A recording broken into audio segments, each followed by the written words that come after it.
So now I want to talk a little bit about the heater that we added. It's a Hayward pool heater, and we did the calculations with our pool guy, and it's a 250,000 BTU heater. Works really well. Like I said, we've got the propane tank. We did not purchase that, thankfully.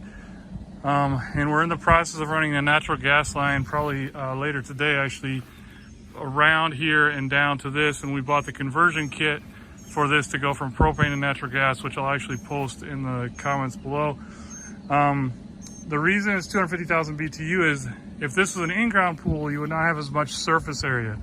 So you lose a lot of heat off the sides and even the top, especially obviously off the top.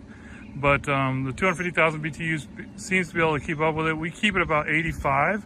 It is warming up here this time of year, so that's good. We don't have to run it as much. But if my calculations are correct, the natural gas will be about a fourth of the cost of the propane. I'll just show a little bit on how to set it up with the sand filter. So you obviously have the filter here. It's in line before it goes back into the pool.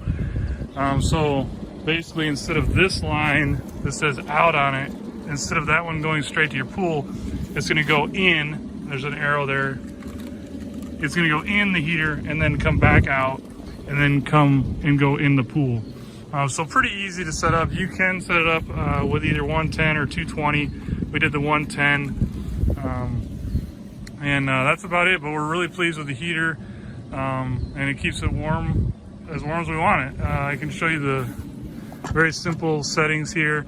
You can see hot tub, which we don't have it hooked up to the hot tub, but for the pool, and obviously just like up and down. Right now it's warm enough where we have it set to 85, and it's showing a water temperature of 86.